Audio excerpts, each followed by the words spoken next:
We continue our exploration of the Indonesian islands as we make our way to Lombok. It's also time to face the mafia and their childlike henchmen. Keep Your Wings, le podcast. Chapter 4. Gangsters in Short Pants. We finally arrive on Lombok after many hours of crossing by ferry. We were exhausted and jumped at the first taxi offer that came our way. The driver wanted to take us for a reasonable price to Mataram, the administrative capital. Over 3 hours on the road to cover barely 30 kilometers. Indonesia and its traffic, it's truly one of the most maddening I've ever witnessed. Vietnam was chaotic, but a certain logic prevailed there. On Lombok, it's true anarchy, and the narrow roads are saturated on all sides. We had several things planned for Lombok and its surrounding. Exploring, snorkeling for me, diving for Nico and Thibaut, enjoying ourselves a bit, and most importantly, renewing our visas for another month. A tedious formality mainly implemented to prevent too many tourists from doing it. Processing time depending on your face, small offices refusing to participate in the procedure, multiple round trips.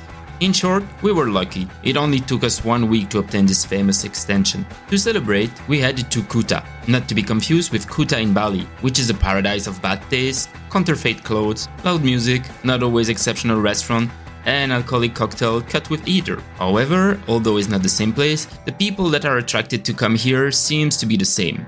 The backpackers seeking parties, pure waves, drugs, alcohol, and beach parties. Fortunately, there are no oversized clubs with megawatts blaring everywhere, but small bars with music. Luckily, Kuta Lombok is much more charm and is also quieter. The first bar we found embodies every possible cliché. A bit of a hippie vibe, shimmering colors, hyper-sexualized cocktail names, and the timeless Wonderwall by Oasis in a reggae version. Oh, can you resist so much good taste? We decided to go for a drink there anyway. We didn't really have a lot of choice. It was one of the only places open in the city at night. It is actually surprising to be able to order beer so easily during Ramadan. But we are in a very touristy area. The only difference, as on the Gili Island, Trawangan in particular, the one known for partying, is that the bars close earlier than usual. Generally, shortly before midnight, the music fades and eventually stops completely. People are then forced to move to other after parties or find local practicing selling under the counter for other drugs and late night antics. "Let's go take mushroom on the beach" is a classic you'll hear on every street corner. While we were in this bar, a racket echoed outside. Old car with large trailer attached stopped at the same moment.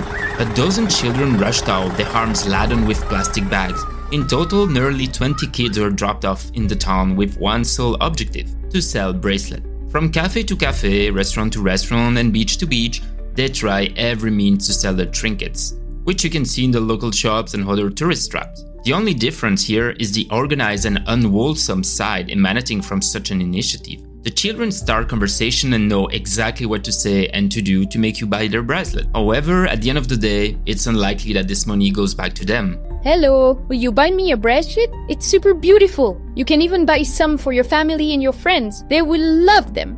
How many do you want? 4? 5? Recited the 7-8-year-old boy mechanically as he reached our table. He placed 2 bracelets in front of me and 4 more in front of my 2 friends. "We're not interested, thank you anyway," I replied. The kid pretended to go elsewhere, but it mainly looked like he was leaving the cafe to ask for advice. When he came back, he tried another, much more aggressive approach. I need you to buy this bracelet so I can go to school."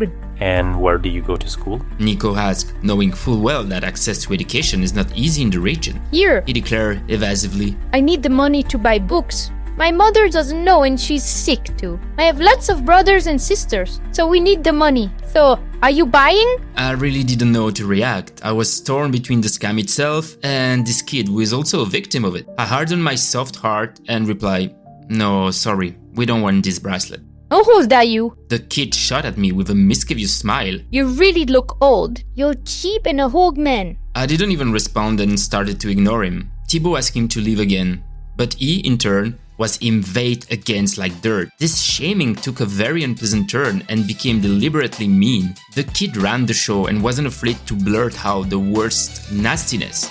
"We get it," I replied, raising my voice.